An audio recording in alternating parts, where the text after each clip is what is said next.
Hi guys, I thought I'll try something new for a change and give a very brief overview on upcoming banners and my thoughts on the value behind the weapons available on those banners. The purpose of the video isn't to go in depth on the character kit because this is already very nicely covered by other content creators and guides online. Rather, the purpose of the video is just to give a very quick overview on the units and my opinion on the strengths or weaknesses on the upcoming units and weapons. So for the upcoming banner, we have Tancred with his new LD and Maria with a rerun of her LD. And I'll start off with Maria first actually. Maria is a ranged support character capable of providing heals and brave battery to the entire party. Her biggest draw and the reason why most people would want to even use her in the first place lies in her LD and the trap debuff that her LD can inflict. Her trap acts somewhat differently than other trap mechanics in the game, where it is actually triggered on the start of the enemy's turn, where it will tick down and it will do a 100% gravity brave shave and then it will heal the entire party before doing a brave attack on the enemy. This means that it virtually guarantees that the enemy will get broken on its turn if it's not already broken, and it forces the enemies to start their turn in the broken state. The fact that her trap heals the entire party and ensures that the enemies start on a broken state helps you to survive any incoming attacks from the bosses. That being said, as a rerun LD character, her kit is somewhat outdated in the sense that her S1 and S2 does very poor damage even for a support character, and in total, even counting the HP damage that her trap does, her damage per turn ratio is kind of low. The other thing that she has going against her is that she's also competing for the support character slot in your 3-man party with meta supports such as Garnet and Ramza. In general, it's very difficult to justify giving her a party slot over another meta support such as Garnet and Ramza, especially if you have access to those and their very strong BT auras.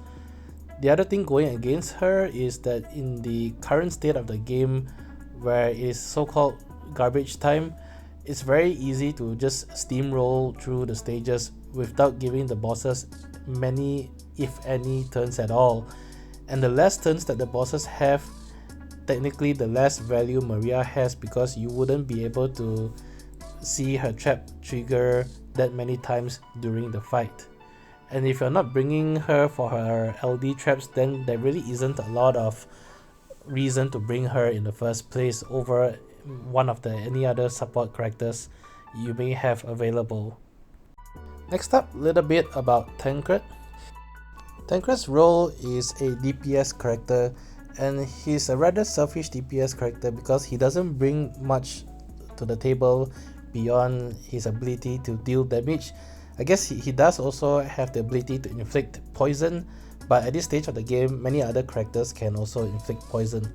Now, being a selfish DPS doesn't necessarily mean it's a bad thing, because there are other selfish DPS characters who actually work very well. The thing about Tancred though is that he's one of the most underwhelming rework and LD characters we have in the game. So unless the GL version does things a little bit differently than JP, his kit is very underwhelming as a DPS character. After rework, both his S1 and S2 will only have 2 HP dumps, which pales in comparison with virtually every other character in the current meta, even a range of support characters. His LD provides him access to a new attack called Trick Attack, which replaces his HP attack. And the way it works is that he gets this attack through a stacking buff that increases by 1 stack every time he gets a turn. That attack hits decently hard and also inflicts a new debuff called Trick Attack, which I believe increases the HP damage done to the target. The problem though is that this attack is only accessible roughly once every 5 turns that he gets, since it's reliant on his stacking buff mechanic.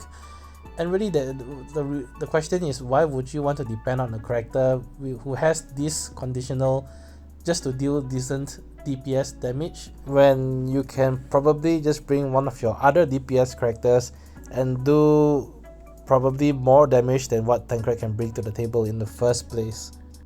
So overall, how much value does this banner have?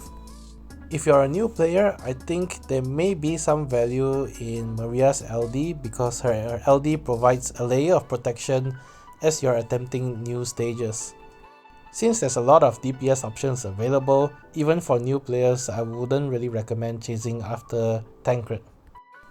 If you have been playing for some time already, I think there's even less value on this banner because we've already had access to quite a few strong support characters over the past few weeks and months.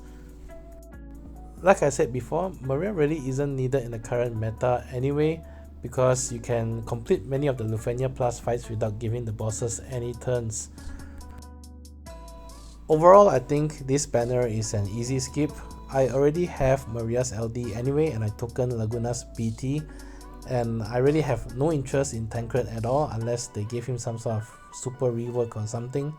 So I'll just be skipping this banner and saving my resources for the next arc. That's it for this video. Hope you guys enjoyed the video, and I will also of course welcome any feedback and your thoughts on this sort of video format. Till then, I'll catch you guys in the next video. Bye!